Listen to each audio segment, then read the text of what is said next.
Bonjour à tous, c'est Séverine. Bienvenue sur Trouver la paix et la joie. Aujourd'hui, je vais vous parler d'une situation qui risque de se produire de plus en plus, peut-être qui vous est déjà arrivé à vous et à vos enfants.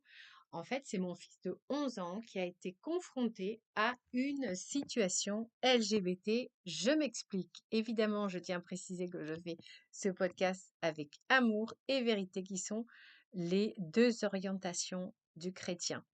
Donc nous étions partis, en ville, pour manger une glace, parce qu'après j'avais décidé d'emmener mon fils, à la cathédrale, j'avais envie qu'on prie et puis qu'on assiste à la messe. On était vendredi, donc une messe en semaine, voilà. Donc pour le motiver, pour faire cette messe supplémentaire, j'avais prévu bien, comme récompense, la glace. Donc on s'est arrêté dans un glacier. On s'est installé, donc c'est un glacier qui est en terrasse avec les tables c'est des petites tables assez étroites parce que c'est une rue finalement pas très large et les tables sont assez proches les unes des autres. Et tout d'un coup, on est à moins d'un mètre de nos voisins. Et tout d'un coup, s'est installé un couple qui était constitué en fait d'un homme et en face de lui se trouvait une personne qui visiblement voulait être présentée comme un homme, puisque c'était une personne qui avait une barbe. Mais moi, j'ai tout de suite vu que cette personne, en fait, c'était une femme qui était en train de faire une transition pour devenir un homme, parce que même si elle avait une barbe, elle avait quand, quand même concerné sa voix qui était quand même assez féminine, légèrement éraillée.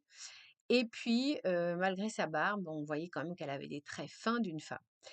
Et je me dis: «Ouh là là là là, mon fils a l'air d'être mal à l'aise». C'était un petit peu compliqué parce que les gens étant collés à nous, je ne pouvais rien dire sans que les personnes entendent. Et puis après tout, nous sommes en France, un pays laïque où les gens ont le droit de faire leur transition.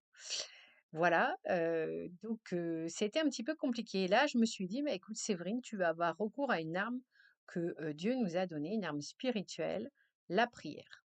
Et donc j'ai commencé à prier dans ma tête un Notre Père et un Je vous salue Marie, pour vraiment qu'il y ait un changement d'atmosphère spirituelle, parce que je voyais que mon fils était extrêmement mal à l'aise.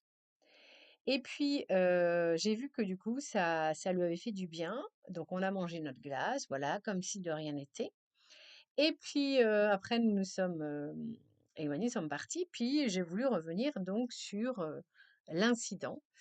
Et en fait, il se trouve que mon fils, en son innocence, pensait que, c'était pas, n'avait pas compris qu'en fait, qu'il s'agissait d'une personne en transition.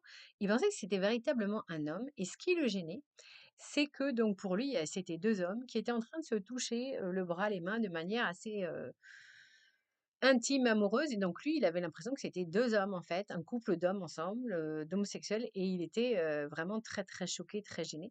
Alors je tiens à préciser tout de suite que, vu le jeune âge de mon fils, je ne lui ai jamais parlé, d'homosexualité ou de personnes homosexuelles puisque je pense que ça ne me paraissait pas encore, nécessaire d'en parler. Ce qui fait qu'en fait, il ne m'a jamais entendu parler voilà de personnes homosexuelles, et que s'il était gêné, c'était une réaction, mais vraiment purement, spontanée. Il avait voilà, les enfants ont cette innocence, ils comprennent quand les relations sont, désordonnées ou pas.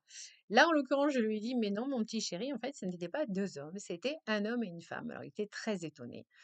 Et donc c'est vrai que d'un point de vue, on va dire, morale, chrétienne, eh bien ce couple avait tout à fait, le droit d'être ensemble puisque, cette femme, voilà, Dieu l'a créée femme, et même si elle fait une transition, elle restera toujours d'un point de vue chromosomique une femme, donc elle avait tout à fait le droit d'être en couple avec un homme d'un point de vue, voilà, de la morale chrétienne. Et donc je lui ai expliqué que de ce point de vue-là, il n'y avait pas de raison, d'être choqué.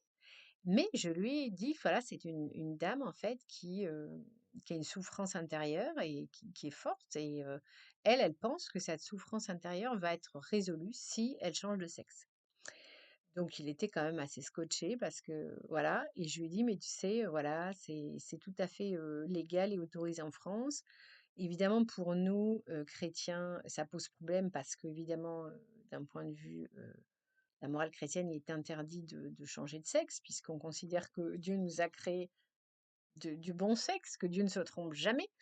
Donc je lui dis voilà, je lui ai appris que, il risquait de se retrouver dans la vie, confronté à des scènes qui seront, hem, des scènes, on va dire, désordonnées d'un point de vue chrétien, mais qui seront des scènes tout à fait acceptées d'un point de vue humain et que dans ce cas-là, il fallait absolument pas déjà juger les personnes parce que cette personne, c'est évident que si elle veut s'infliger, la transition, c'est quand même quelque chose où on fait beaucoup de mal à son corps, c'est que vraiment elle est en souffrance. Donc il faut pas la juger, il faut au contraire prier pour elle.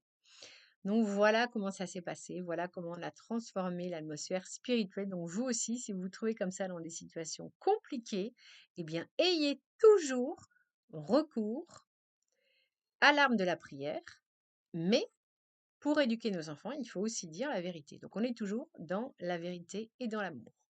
Voilà, j'espère que ce court podcast vous aura inspiré.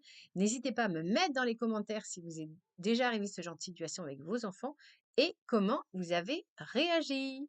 Soyez bénis, on se retrouve vendredi pour prier le chapelet de la miséricorde divine, la prière très puissante que Jésus a donnée à Sainte Faustine. Soyez bénis et puis n'oubliez pas de mettre un petit pouce et de partager pour que vraiment ce podcast puisse être vu par un maximum de chrétiens pour que vraiment ils arrivent à se positionner dans ces situations compliquées avec toujours amour et vérité. À vendredi!